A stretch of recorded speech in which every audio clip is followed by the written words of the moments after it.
Et donc on va finir le tremblement de terre de 1660, qui est le plus fort sans doute qu'on ait ressenti. Mais on se base là uniquement sur les dégâts.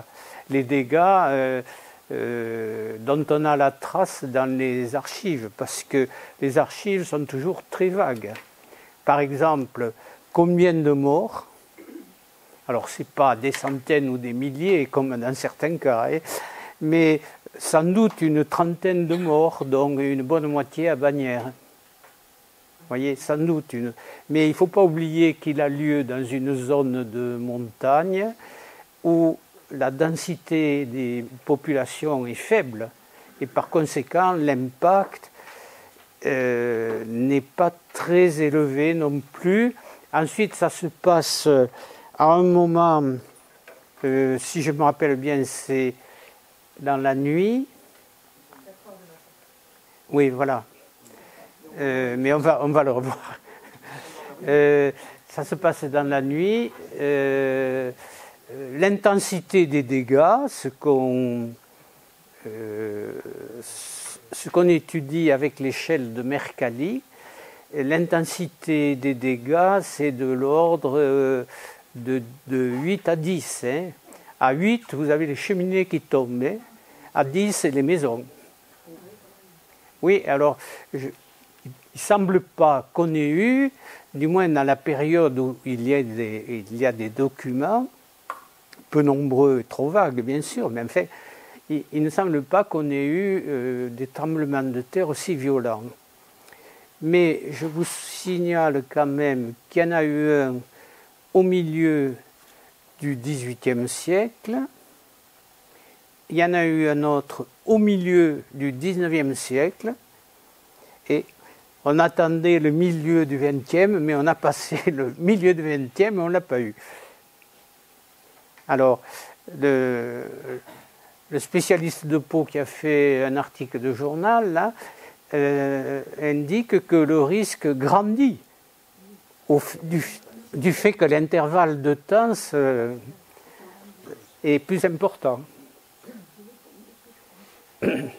Donc, et je disais, comme je vous le répète, de ne pas habiter surtout à Jean-Calas. Ou alors construire un parasistique. Oui, bien sûr. Non, mais il y a cette chose que vous devez comprendre, c'est qu'on ne construit pas pareil. Et que les maisons traditionnelles avec des murs très larges en galets, il n'y a rien de pire. Pour le tremblement de terre, tout s'éboule. Tandis que dans les maisons modernes, on fait une ceinture de béton. Et cette ceinture, elle permet à l'ensemble de bouger un peu et de tenir davantage. Vous comprenez ce que je veux dire, hein? Donc, c'est comme dans les immeubles, hein, ils sont prévus pour des vents violents de 150 km à l'heure ou des choses comme ça. Et par conséquent, ils sont capables de bouger un peu. Mais quand ça bouge trop, les gens prennent peur. Hein? Les Chinois avaient inventé une architecture en bois qui bougeait avec les... Et oui, bien sûr. Les piliers bougeaient ainsi que la toiture. Bien sûr.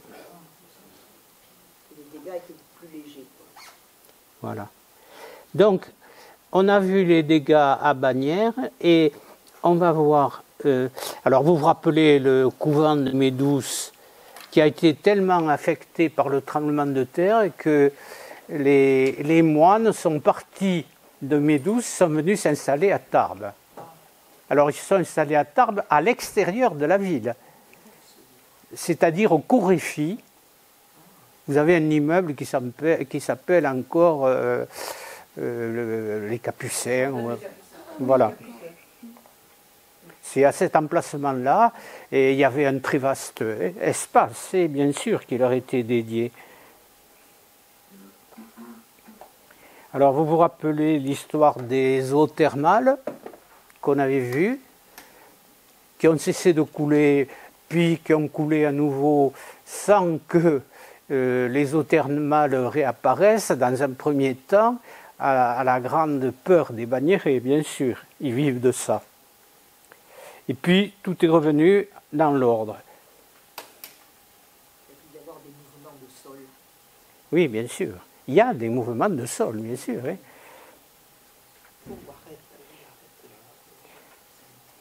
Donc, en 1980, là, les immeubles qui ont tellement tremblé que tous les gens habitant dans le haut des immeubles sont descendus. Hein. Oui, ils ont passé la nuit dehors. Hein. Voilà. On en est à Lourdes. Alors à Lourdes, il y a eu quand même des dégâts importants aussi. Alors l'an 1660, c'est le 21e jour du mois de juin, jour du lundi.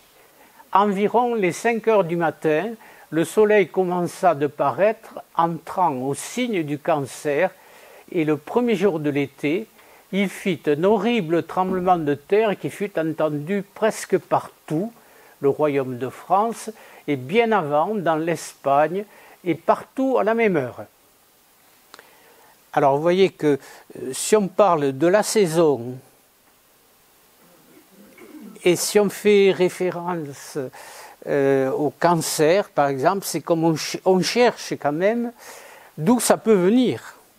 Est-ce que c'est l'influence des planètes, des étoiles, ou ceci, ou cela, et on essaie, on fait quelquefois, à ce moment-là ou plus tard, une relation avec les chutes de neige. Un tremblement de terre est souvent suivi de chutes de neige. Ou au contraire, dans d'autres cas, c'est la chute de neige qui a précédé le tremblement de terre. Allez savoir. Donc il y avait ça, par exemple, et ça, c'était courant. Donc, continuons. Plusieurs cloches sonnèrent d'elles-mêmes, plusieurs églises furent renversées et d'autres furieusement secouées. Une partie de la pierre taillée qui couvrait la muraille de la chapelle du château tomba dans le jardin de la Mongie. La guérite du Lavedan fut renversée. Le château de Castelhoubon et celui de Jeux abattus. Jeux, qui s'écrivait Jaoué à l'époque, bien sûr. Et Jeux, c'est cette ruine de château qui se trouve sur un éperon rocheux au milieu de la vallée. Ah, vous n'y êtes jamais monté alors. Mais enfin, il y a quelques murs, mais il n'y a pas grand-chose d'autre. Des grandes pièces de rochers se détachèrent et croulèrent des deux Gers et du Béou. La terre creva en plusieurs endroits. Les fontaines tarirent et on en vit sourdre de nouvelles. Grand nombre de maisons furent renversées, non seulement en ville, mais à Bagnères, où plusieurs personnes furent écrasées, et presque par toute la montagne, principalement à Préchac, et jusqu'à Luce, en Bareges, et de celles qui demeurèrent sur pied, il n'y en a pas une qui ne fût peu ou prou crevassée. Alors, ça c'est plus étonnant. Les cabanes des pasteurs qui étaient sur le haut des montagnes renversées. Les brebis et les vaches laitières en perdirent le lait. Le bétail bondissait tout effaré. Ça les a traumatisés. Oui, mais vous savez que les Chinois notamment avaient essayé de prévoir les tremblements de terre par le comportement des animaux familiers. Mais bon, c'est difficile d'établir des lois là. Hein. Ce tremblement de terre fut suivi de plusieurs autres bien furieux qui étonnèrent si fort le monde en ville qu'ils campèrent plusieurs nuits hors des maisons et durèrent par l'espace de 4 ans. Alors, ils ne sont pas restés 4 ans dehors. Hein. C'est la phrase qui n'est pas très bien tournée. C'est les tremblements de terre qui ont duré 4 ans. C'est-à-dire qu'un tremblement de terre, il est suivi de répliques. Parce que les choses se remettent en place selon un ordre nouveau. Peu de jours après le premier tremblement de terre, il grela en ville incontinent. Après, il y eut mortalité de bétail de toutes sortes. Et quelques mois après, mortalité de personnes. Jusque dans l'espace de 3 mois, il en mourut plus de 50 ans en ville d'une espèce de pleurésie qui mourait la personne dans 2 ou 3 jours. Alors, lui, il fait une relation avec le tremblement de terre. Elle n'est pas directe, elle est indirecte, évidemment, la relation. Par contre, il a l'air de faire une relation avec la grêle. Vous voyez les phénomènes climatiques. Hein? Alors après, la pleurésie, évidemment, les gens, ils ont été bouleversés, ensuite ils ont dormi dehors et compagnie, quoi. Donc, ça peut l'expliquer. Alors, vous avez toujours le seigneur d'Ourout, Germain Dantin, qui nous en parle aussi, hein, depuis Argelès, donc. Hein. Le 21 juin 1660, jour de lundi, environ les 4 heures du matin, est venu un tremblement de terre le plus horrible qu'on ait jamais vu ou verra. La maison seigneuriale d'Ourout a été ébranlée par tous les coins et le seuil des portes de pierre fendu et le dessus de plusieurs est tombé. Le dessus de plusieurs portes, par conséquent. Hein. Plusieurs maisons et molins à Argelès, entre autres Calestrémé, Biette, Motte, Losteau et peu d'autres, où il n'y ait eu grand dommage. Même jour, à même heure, le tremblement a été à Toulouse et à Bordeaux, mais non pas avec la force que dans les montagnes et tout le long des monts pyrénéens. Le tremblement a continué jusqu'en octobre, non pas ainsi furieux. Bagnères et Lourdes ont été fort ruinés, le premier plus. Il n'y a guère d'église à 30 lieues qui n'ait été ébranlée, et toutes les maisons les plus fortes, et en y a beaucoup, qui ont assommé du monde en s'éboulant. Voilà, c'est clair. Le roi et la reine étaient à Roquefort de Marsan, s'en allant à Paris après leur heureux mariage, et ne furent pas peu émus d'appréhension, la maison où leur majesté était ayant fort branlé. Donc, vous voyez, ça nous renseigne un peu sur les dégâts argelès, de la montagne davantage, hein, que dans les autres documents. Alors, vous avez Froidou, voilà, d'abord ça. Donc, sans doute le plus puissant, mais la puissance, ça se mesure avec des instruments, donc on n'a aucun moyen de connaître la puissance. La seule chose qu'on peut dire, c'est que l'épicentre se situait dans les environs de Bagnères, probablement, avec des intensités, je vous le disais tout à l'heure, de 8 à 10. C'est l'échelle de Mercalli, hein, ça. C'est les dégâts au sol. Tandis que l'échelle de Richter, c'est la puissance dégagée par la secousse. La plupart des maisons fortement ébranlées durant la secousse sont restées fissurées quand elles n'ont pas été entièrement ou partiellement abattues. Vous vous rappelez qu'à Bagnères, les consuls étaient chargés de voir quelles maisons pouvaient être encore occupées, quelles il fallait démolir. Hein, et ils prévoyaient même des cuissons de ce qu'on appelle une cuite d'ailleurs de chaux pour rebâtir ou consolider. Donc on peut estimer le nombre de morts à une trentaine, je vous l'ai dit, dont la moitié à Bagnères sans doute, mais les témoignages restent très vagues. Donc je répète pas ce que je viens de vous dire un peu avant. Donc vous voyez, avec toutes les misères du siècle, il s'y ajoute ce tremblement de terre qui vient après la peste de 1653-54, qui vient avec le logement des gens de guerre, dont on a parlé déjà, et qui vient aussi avec une nouvelle révolte du Lavedan contre la gabelle. Bon, il y a, pour continuer sur les tremblements de terre, vous voyez, les blessés, il y en a eu certainement beaucoup là. Hein. Et le témoignage du père de Médouce, du père Capucin de Médouce, là, montre le seul recours des populations, c'est la dévotion. Donc les pèlerinages qui sont organisés,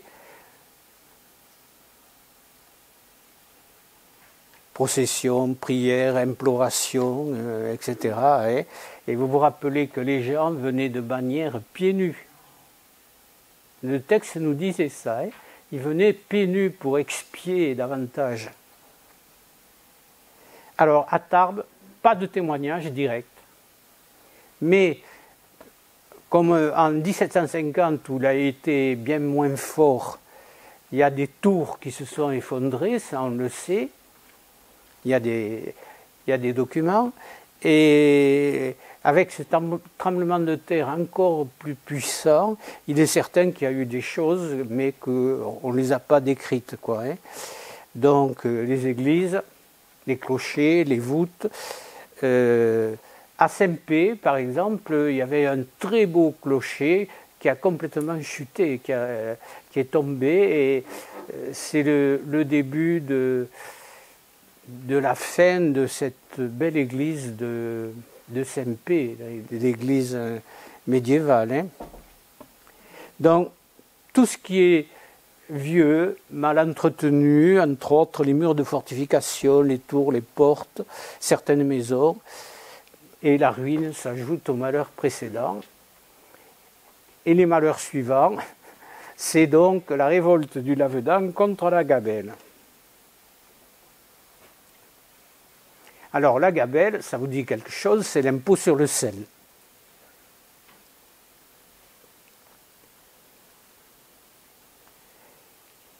Mais cet impôt,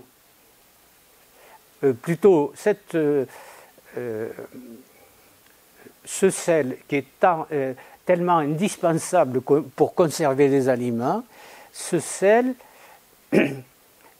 c'est un usage payant et obligatoire.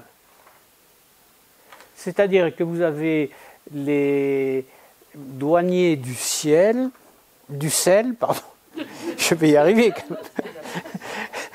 Les douaniers du sel qui peuvent vérifier votre sel dans votre maison, les réserves si vous en avez, ils peuvent vérifier les viandes qui sont dans le sel pour voir la quantité de sel que vous avez consommé et voir si vous avez consommé le sel, parce que la consommation, une certaine consommation est obligatoire dans certaines régions, parce que le Béarn est exempt, mais vous avez Salis, hein, vous avez ensuite la mer peut-être aussi, hein, mais vous avez toujours Salis du Béarn, hein, dont on exporte le sel depuis la proto-histoire. Hein.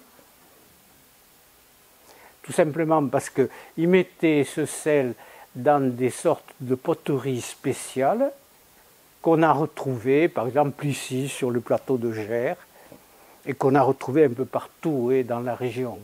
Et avec ces poteries qui restent, avec ces débris, on arrive à voir les routes du sel partant de Salis du Béarn. Notre Bigorre ici, elle fait partie du Grand Sud-Ouest, vous voyez, qui est un pays rédimé. Rédimé, ça veut dire qu'on a racheté, on a payé une grosse somme une fois que le trésor royal était vide, sans doute, et ils ont vendu le droit du sel contre de fortes sommes qu'on a payées, et par conséquent, en principe, on est exempt. Après, vous voyez, la région parisienne, c'est le pays où on paie le plus le sel, vous voyez, la gabelle. La Bretagne est exempte, c'est la mer. Et vous voyez la Camargue aussi, la région de la Camargue. Mais c'est surtout la région la grande région parisienne, vous voyez, qui paye le plus de gabelle. Alors, dans un pays où on est toujours en guerre, où on est toujours en manque d'argent, eh bien, on a l'intention de revenir sur les exemptions et donc d'imposer dans tous ces pays ici, mais notamment ici, les Landes par exemple. On commence par les Landes. On veut imposer une gabelle plus importante, évidemment. Parce qu'une fois qu'on a payé, on ne paie plus rien, normalement. Une fois qu'on est rédimé, c'est à vie. Mais ce n'est pas la politique économique de la France. Là. Qu'est-ce que c'est un pays carbouillon? C'est que c'est un pays de carbouillon. En tous les cas, c'est la Normandie, vous voyez. À côté, vous avez la Bretagne qui est exempte. Alors là, ils doivent payer, oui, peut-être le quart, effectivement, mais enfin, une taxe beaucoup moins importante. Pays de Salines, ça se comprend, ils sont en partie exemptés aussi comme nous, là, comme en Béarn. Hein. Donc, voilà la situation. Et toujours pareil, l'État recherche de l'argent et tous les moyens sont bons pour en trouver.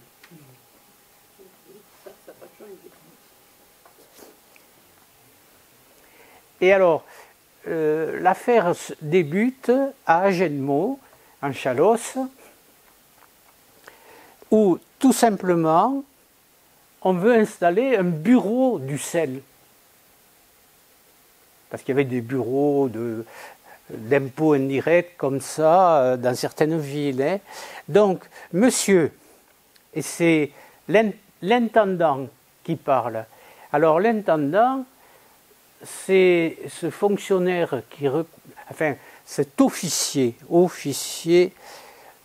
fonctionnaire quand même, qui représente le roi dans une généralité, c'est-à-dire une grande région. En tous les cas, là, l'intendant se trouve à Bordeaux. Et nous dépendons à ce moment-là de l'intendance de Bordeaux. C'est vous dire que la région est grande. Hein.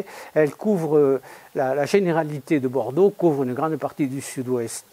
Plus tard, on a décentralisé quelque peu, c'est-à-dire qu'on a fait une intendance à Auch. Et nous dépendions à ce moment-là de l'intendance d'Auch. En tous les cas, c'est l'intendant qui est arrivé à Agenmo pour mettre fin à ce qu'il appelle la sédition d'Agenmo. Vous voyez, cette sédition d'Agenmo a été assurément très grande et fort suivie. Les séditieux ne se sont pas contentés de chasser, comme vous avez su, à main armée, les gardes du convoi. On les appelait comme ça, hein, c'est le convoi des gardes du sel, quoi, si vous voulez.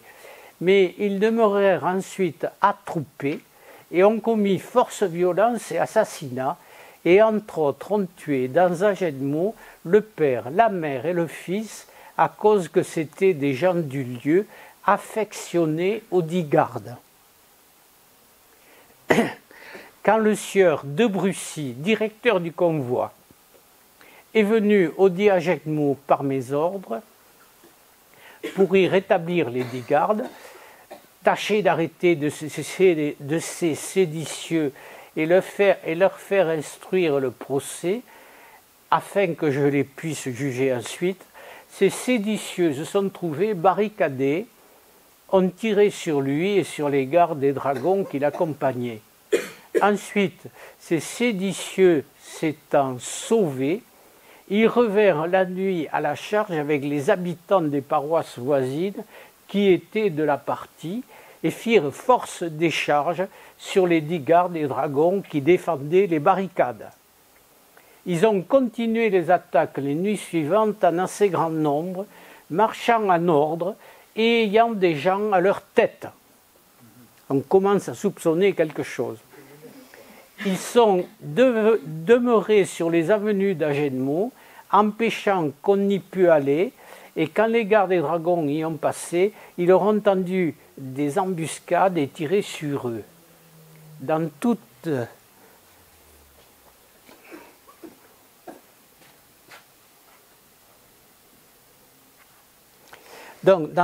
ces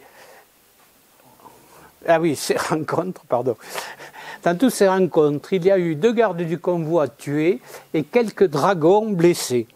Donc on a fait appel à la force armée. À présent, comme les 2 compagnies de dragons se joignent à Agenmo, que l'on est sorti sur eux pour les chercher et les prendre, et qu'ils ont su que je m'approchais, ils se sont dissipés et ne paraissent plus. L'on prétend qu'il y a des gentilshommes du complot et 30 ou 40 des paroisses voisines qui fournissaient des gens. La procédure que je fais contre 6 ou 7 prisonniers qui sont dans cette ville en pourra faire connaître la vérité. C'est la torture qu'on emploie, n'oubliez pas encore. Donc l'intendant de la généralité s'appelle Pello.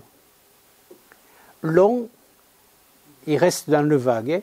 Pello fait prudemment allusion au maréchal-duc de Gramont, grand aristocrate et seigneur d'Agenmo, comme il était seigneur de Séméac ici. Mais bon, c'est un grand noble de tout le sud-ouest.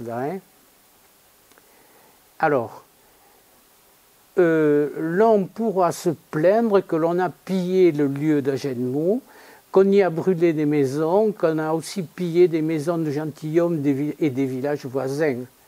Mais comme dans Agenmo, l'on y a entré par force, que les habitants avaient déserté, il a été bien difficile d'empêcher que les soldats ne se soient accommodés de ce qu'ils ont trouvé dans des maisons vides, et il a fallu se servir des vivres qui ont été pour les faire subsister. Pour les maisons brûlées, il est vrai qu'il y en avait une qui commandait dans la barricade, de laquelle, si les séditieux se fussent saisis, comme ils en approchaient continuellement, les troupes ne pouvaient demeurer dans ce lieu, ce qui obligea les officiers, pour leur sûreté, à la faire brûler. Donc, on n'hésite pas à faire brûler une maison, vous voyez, c'est la guerre. Mais ensuite, et comme il faisait vent, évidemment, le feu suivit dans 4 ou 5 autres, mais qui sont de peu de considération. Voilà. À l'égard des villages voisins et des maisons des gentilshommes, l'on n'y a fait aucun désordre, quoi qu'on y soit allé, pour y prendre des prisonniers. Et l'on a quasi trouvé tous ces villages déserts et barricadés, ce qui est une marque de leur rébellion et complicité. Alors voilà comment ça commence. Et d'après le texte, Pello est assez optimiste quand même. On va faire parler les prisonniers et par conséquent on va tout savoir et on va réduire cette sédition en peu de temps. Simplement,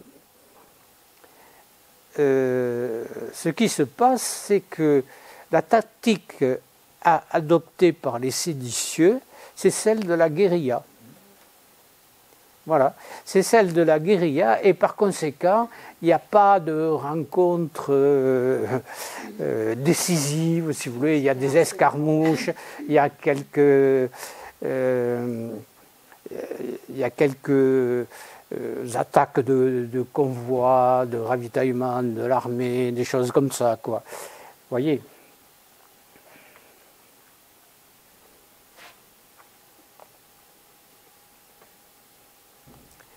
Simplement, c'est l'hiver qui suit. Et en hiver, il n'y a pas de feuilles dans les arbres.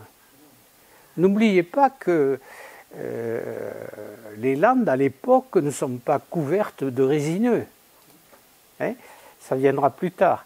Donc, Ce sont des arbres à feuilles caduques, des chênes verts, des chênes lièges, je veux dire, surtout. Et par conséquent, il y a peu de choses pour se cacher dans les bois. Tant qu'il y avait des feuilles, c'était possible. Ils connaissent bien le pays, pas les soldats. Et donc, Odijos, qui est le gentilhomme qui est à la tête de la sédition, Odijos donc va fuir en Lavedan. D'abord, il passe par le Béarn, et puis ensuite, oui, mais en Béarn, ils sont exempts, donc ils ne sont pas trop concernés par cette histoire-là. Tandis qu'ils passent en Bigorre, où là, on est concerné, et que les montagnards, il ne faut pas leur en promettre. Hein. Ils ont des privilèges et ils attendent qu'on les respecte. Donc, à l'origine de cette nouvelle sédition, sous prétexte de la gabelle, c'est ce que dit, sous prétexte de la gabelle, c'est ce que dit Louis de Froidour dans un ouvrage qui s'appelle Mémoire du pays et des États de Bigorre, dans les années 1670, vous voyez.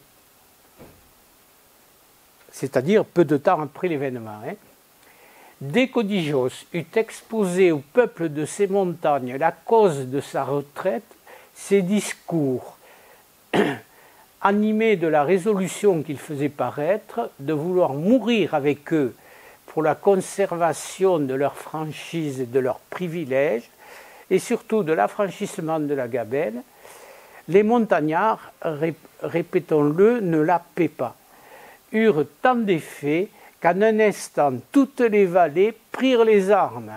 Il se trouva donc soutenu par 6 ou 7 000 bons hommes qui ne parlaient que d'aller massacrer tous les gabeleurs en un pays inaccessible, qui se défend lui-même, donc il est fortifié naturellement, quoi, c'est ça qu'ils disent, et qui a une porte de derrière qui lui donne un refuge assuré en Espagne. Et c'est ce qui s'est passé.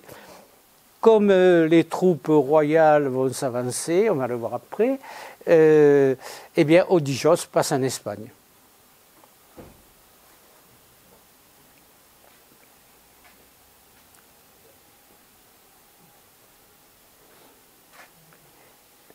Et il a un destin peu commun parce qu'on s'attend, si vous voulez, à ce qu'il soit pris un jour, à ce qu'il soit passé par les armes, enfin, qu'il ait la tête tranchée, parce que c'est le privilège des nobles. Hein. Ils ont la tête tranchée et ils ne sont pas pendus, comme le vulgaire.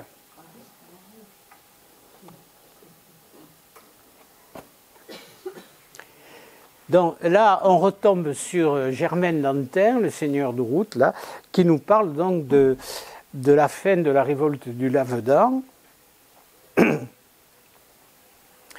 Monsieur le comte de Toulonjon plutôt, parti le premier, s'en alla à Séméac. Le jour même, monsieur de Saint-Luc alla faire mettre les troupes en bataille près de Vieuzac, Argelès, hein, comme il avait fait en arrivant, et étant en personne, il fit appeler les corps d'Argelès par monsieur de Combesouze, son secrétaire, et moi, Germaine d'Antin, le seigneur de Route. Hein.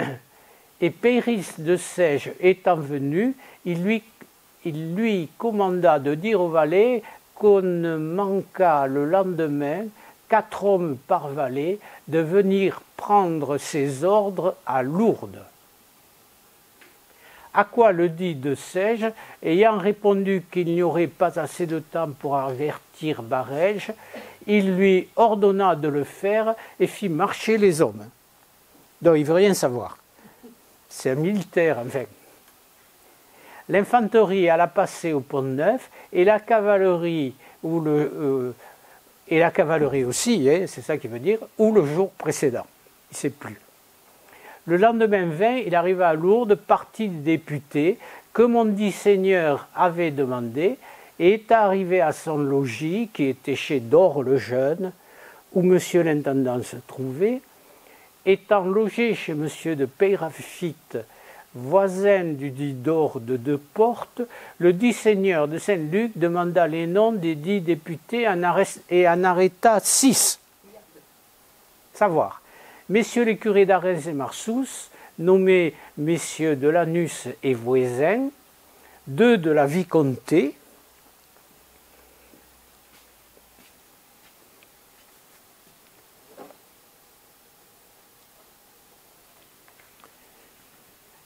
Mossus et Abadi, et Irle de Jean-Calas, et un de Saint-Pastous nommé Fort, et le fils de Tourde d'Argelès, marié à Nestalas, lesquels furent menés même jour 20 au château.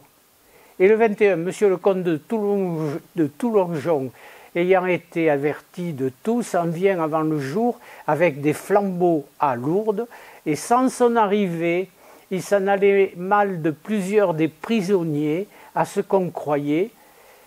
Les procès expéditifs, les procès s'étant faits et instruits toute la nuit, ayant été, oui, les prisonniers le même soir.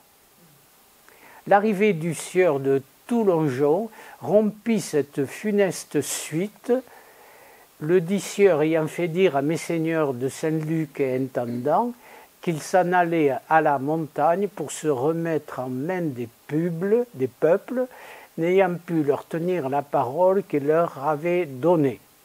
Voilà. Donc l'intendant, c'est toujours le même, c'est Pello, hein. On ne le dit pas là, hein, dans le texte. Et ce qui se passe, et ça profite un peu aux insurgés, c'est qu'il y a, comme souvent dans l'Ancien Régime, hein, il y a un chevauchement de compétences.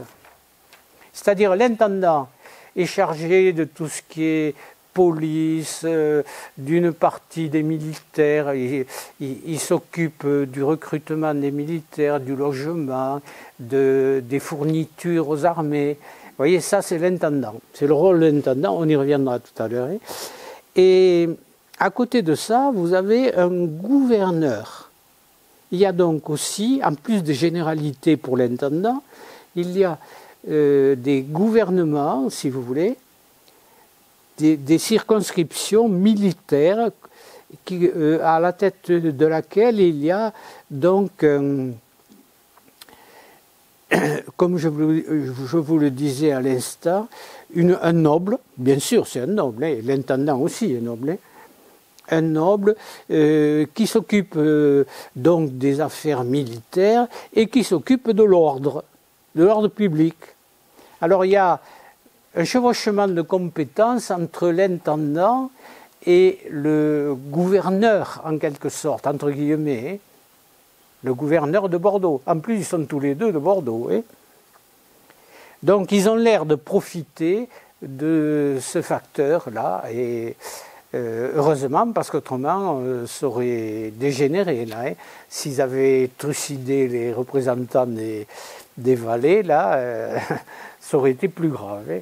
Bien sûr.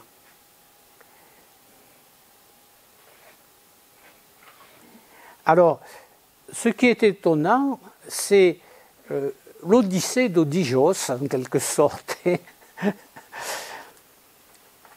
Donc, voilà un peu ce qu'on a dit. Sédition de Gédemont en Chalosse, où l'administration de Colbert veut installer un bureau. Et diverses attaques du convoi, plusieurs gardes sont tués. 1665, les troupes royales quadrillent le sud-ouest. Vous avez 2 régiments de dragons quand même, c'est pas mal. Hein. Mais Odygeos, à la tête d'un petit groupe d'insurgés, pratique la tactique de la guérilla et se cache dans les forêts. Il n'est pas pris l'hiver, j'ajoute, car il passe en Béarn, puis en Lavedan. Et du Lavedan en Espagne. Donc, lors de l'avancée des troupes royales vers les vallées, le Lavedan où les montagnards sont armés, puisqu'ils gardent la frontière, se soulève. Il se réfugie ensuite en Espagne et retourne en Chalosse en octobre 1665, puis disparaît quelques années. Juillet 1675, la chute est inattendue. Là, hein. Louis XIV accorde sa grâce à Audijos. En 1676, il obtient le brevet de colonel des dragons et meurt au combat à Messine en 1677. Alors, on a du mal à comprendre pourquoi il a été gracié. Vous voyez, c'est la question qu'on se pose. Alors, pendant son séjour en Espagne, il semble qu'il ait rencontré des hauts dirigeants espagnols, peut-être même qu'il a rencontré le roi et la reine d'Espagne.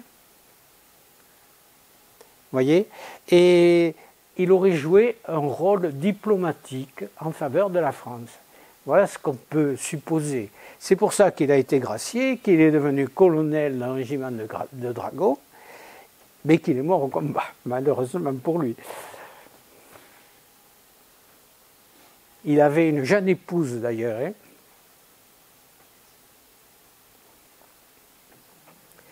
Alors, on va penser à quelques conclusions. La conclusion la plus évidente, c'est évidemment qu'on a une période qui est assez atroce pour les populations, hein, avec tout ce qu'on a vu.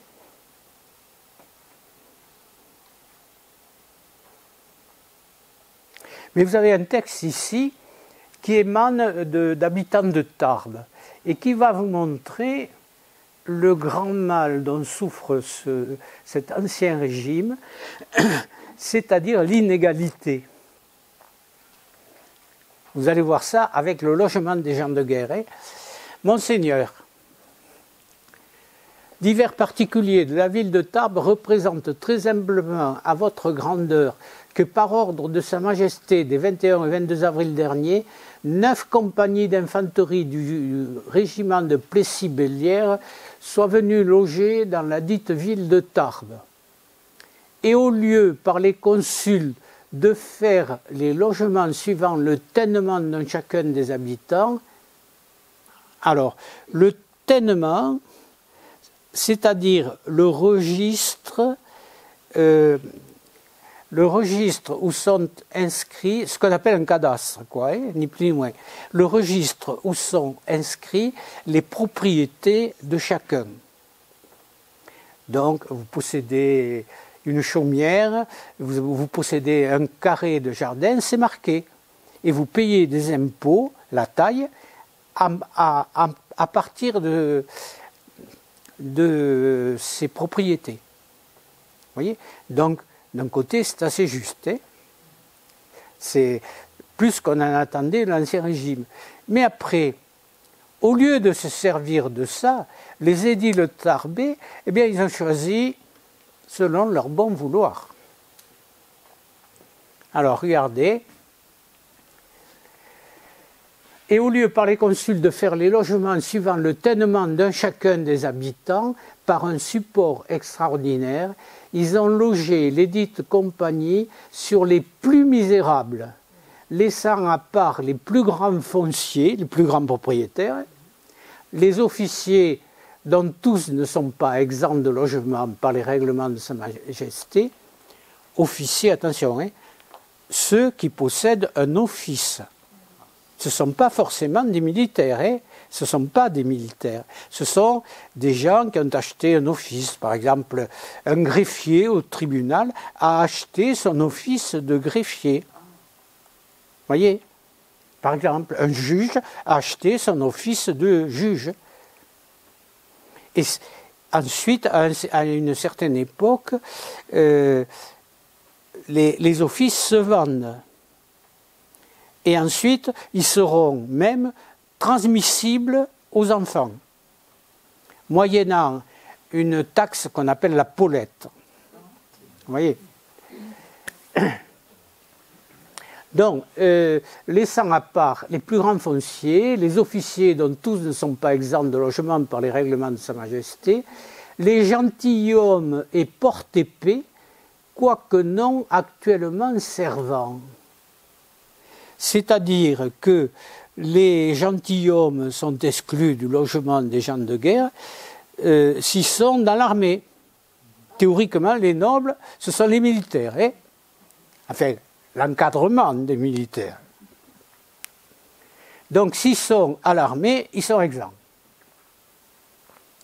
Donc, les gentilshommes et porte-épée, quoique non actuellement servants, ensemble aussi, il ajoute, divers ecclésiastiques qui possèdent par acquisition ou succession un nombre considérable de maisons logeables et de grands héritages. Le clergé, c'est le plus riche. Donc le clergé, c'est le plus riche, il a beaucoup de maisons, il possède beaucoup de fonciers, malgré tout, ils sont exempts. Ensuite, vous avez les receveurs des décimes, donc les receveurs d'impôts, hein, les receveurs des décimes qui ne sont pas actuellement en exercice. Ceux-là devraient en loger. Ceux qui sont en exercice sont exempts. Mais ceux qui ne sont pas en exercice devraient loger aussi, des gens de guerre. Tous les susdits occupant une bonne partie des maisons de la présente ville et ne voulant pas même contribuer ni servir d'aide. Non, ils ne sont pas prêts de participer avec de l'argent. Tellement que par ce moyen, les autres habitants, qui sont pour la plupart des misérables, se trouvent accablés par le dit logement, d'autant plus que l'ustensile, vous vous rappelez l'ustensile, ils sont obligés de donner à chaque soldat les uns 2 sols, outre le lit, les autres 2 sols 6 deniers et 3 sols, et aux sergents le double. Et aussi aux officiers, à proportion de leur place, ou nourrir avec 3 sols ou au plus 3 sols 6 deniers, un soldat pour le bien de la paix. Attendu, donc vous voyez que, retenez simplement, c'est pas la peine de retenir les détails, mais retenez qu'un sous-officier c'est plus qu'un soldat, et un officier c'est encore plus qu'un sous-officier. Bon, voilà.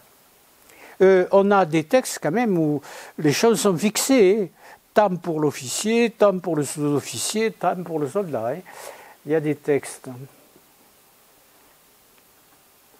Attendu que les soldats et officiers prétendent, outre ce qui est porté par les 10 règlements pour l'ustensile, en espèces, feu et chandelles, et particulièrement le meilleur lit de l'hôte, sel, poivre, huile, vinaigre, ça nous paraît rien, mais c'est des choses qui coûtaient très cher. Et que la porte de l'hôte reste ouverte toute la nuit, ce qui est contre les règlements des militaires. Vous savez, Tarbes, ville de garnison, il y a toujours eu des problèmes la nuit avec des militaires qui se battaient, qui se battaient contre des civils souvent. Hein. Et puis ils devaient rentrer de nuit en faisant grand bruit. Voilà, tout à fait.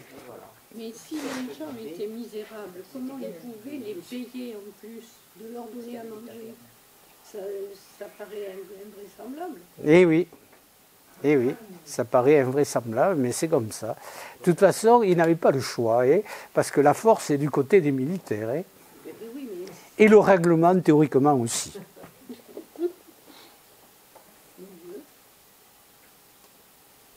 Ah, ça a été comme ça jusqu'à ce qu'il y ait des casernes. Exactement. Donc, bonne remarque. On envisage, mais comme ça, c'est un vœu pieux, hein, on envisage de construire une caserne, oui. Les premières casernes, elles sont apparues vers quelle époque? Sous quel roi? Ok. On a eu, si vous voulez, le début des haras, qui ne s'appelaient pas les haras à l'époque, mais enfin, sous l'Ancien Régime, mais après, c'est 19e siècle. Napoléon a a fait quelque chose justement dans ce sens pour qu'il y ait des casernes. Oui, c'est vrai. Mais bon, on en reparlera quand on parlera de Tarbes, hein, des casernes, parce que c'est quelque chose qui est important dans le paysage tarbais. Bon, un autre problème qui ne vous étonne pas, ce que j'avais essayé d'étudier, c'est la persistance des problèmes financiers à Tarbes, à travers donc des archives qui sont sous-utilisées un peu, mais parce qu'elles ne sont pas de maniement très facile. Ce sont les comptes.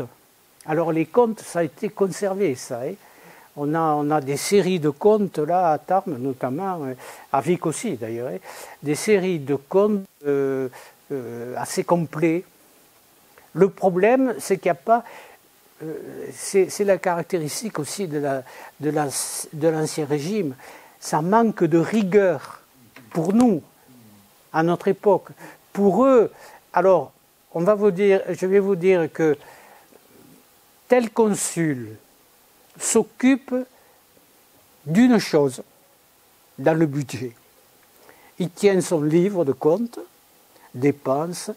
Il a ensuite, si vous voulez, il prend l'argent qui rentre ailleurs pour le dépenser pour ses dépenses à lui. Vous comprenez comment ça marche?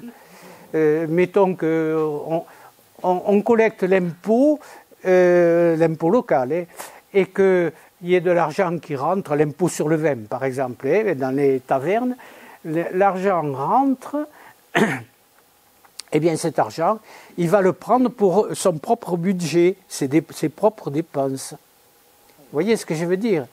Il n'y a pas de comptabilité générale. Il y a une comptabilité assez bien tenue de son livre de compte. Alors des livres de compte comme ça, vous en avez une dizaine par année, parce qu'il y a une dizaine de consuls qui s'occupent chacun d'un secteur. Mais il n'y a pas de regroupement général. Vous voyez? Donc c'est un inconvénient, hein, quand même, grave, par rapport à nous, à ce qu'on demande, quoi. Hein. Alors, en tous les cas, là, ce qui apparaît, c'est qu'en 1665, il y a plus de 205 000 livres de dettes. Alors là aussi, il y a un registre avec les dettes à Tarbes, par rapport à Vic, si vous voulez, il y a une petite différence. À Vic, petite ville, hein, ils ont eu du mal à se faire prêter de l'argent. Du moins à l'époque de la peste, attention, ce n'est pas la même époque. 11 ans après, ici, il semble que on se fait prêter de l'argent dans un environnement plus restreint autour de Tarbes. Autour de Tarbes, le clergé, certains nobles sont riches, vous voyez. En tous les cas, regardez, les recettes, 14 554 livres, les dépenses, 14 544 livres. Donc, comment rembourser les dettes? Impossible. Impossible. Par contre, en 1702, ici, vous voyez qu'on a 6 858 livres de recettes et 5 650 livres de dépenses. Donc, ça laisse un petit surplus, quand même. Mais il faudrait une quarantaine d'années pour rembourser la dette, qui a pourtant beaucoup diminué, 48 000 livres, vous voyez. Comment ça se fait qu'il y ait 40 ans plus tard, un volume aussi restreint par rapport au... Oui, mais ça, c'est très variable d'une année à l'autre. Hein. Par exemple, le montant, c'est pas la même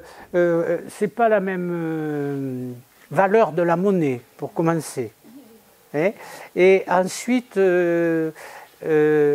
par exemple, une année, à Tarbes, vous vendez, la municipalité vend une maison. Et c'est ce qu'ils font, et ils vivent d'expédients. Alors ils vendent des droits, ils vendent des maisons, ils vendent des morceaux de fortification, et les maisons vont s'accoler contre les murs. Vous voyez, des choses comme ça. Ils dilapident le patrimoine de la ville. C'est à peu près ça. Et à quel moment sont vendus les pâturages là, vers le Tourmalet? Ah ben, au cours du XVIIe siècle, ça, je connais. C'est pour avoir des liquidités que... Oui, tout à fait, tout à fait. C'est suite à cette... ils dilapident leur patrimoine, y compris la montagne du Tourmalet, qui est rachetée par Campan, donc. Campan ou Bagnères, je ne sais pas. C'est Campan. Campan. Je regardais dernièrement, c'est bien Campan. Donc, voilà ce que je voulais vous dire. Donc, la conclusion générale, c'est que vraiment, c'est une période très difficile, surtout pour les plus pauvres, bien entendu. Hein. Mais ensuite, on a commencé à voir plusieurs inconvénients de l'Ancien Régime, et je vous en parlerai un peu plus peut-être la prochaine fois, parce qu'on aura 5 minutes de plus. Donc, on a commencé à voir le chevauchement des compétences. Vous voyez ce que je veux dire? Dans l'administration de l'Ancien Régime, chevauchement des compétences. L'inégalité, et ensuite, le manque cruel d'argent continue à cause de la guerre en grande partie. Hein. La guerre continuelle, que ce soit Louis XIII ou que ce soit ensuite Louis XIV, c'est exactement pareil. Longue durée entre la guerre continuelle. Donc, et surtout, ce qui fait que le pouvoir est toujours à la recherche d'argent, et ça aussi, ça durera jusqu'à la Révolution. Hein. Donc là, ce sont des inconvénients qu'on verra ensuite. Hein. Et pour vous montrer à quel point, par rapport à ce que nous pensons, à notre esprit cartésien, à notre esprit rationnel, savez-vous que les habitants de Tournaille, quand ils ont rédigé leur cahier de doléances, ils ne savaient pas à qui l'adresser. Et ils l'ont adressé à Paris, parce qu'ils ne savaient pas à qui l'adresser. Ils ne savaient pas de quelle circonscription administrative ils ressortaient. Ils n'étaient pas bigourdans.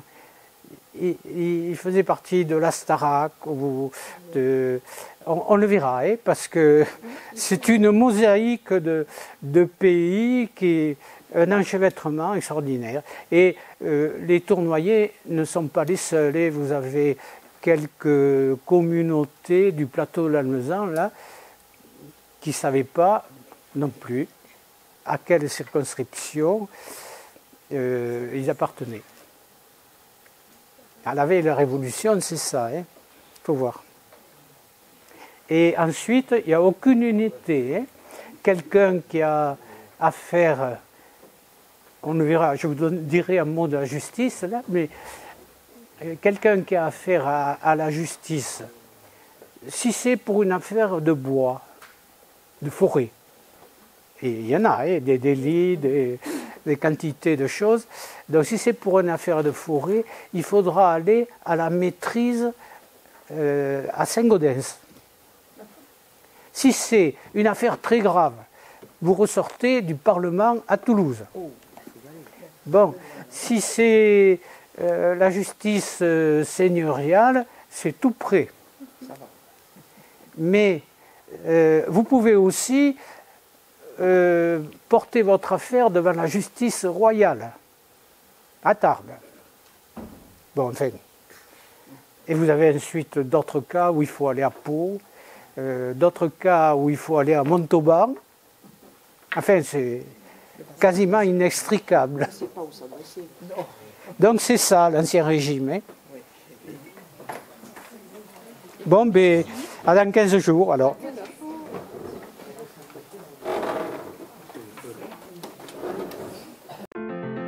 Si cette vidéo vous a plu, vous pouvez nous rejoindre à l'Université du temps libre de Tarbes et de Bigorre à l'adresse utl-tb.info. Vous pouvez aussi nous encourager en cliquant sur le pouce vers le haut. Les commentaires de soutien sont également les bienvenus. Et n'oubliez pas, si ce n'est déjà fait, de vous abonner. Merci et à bientôt.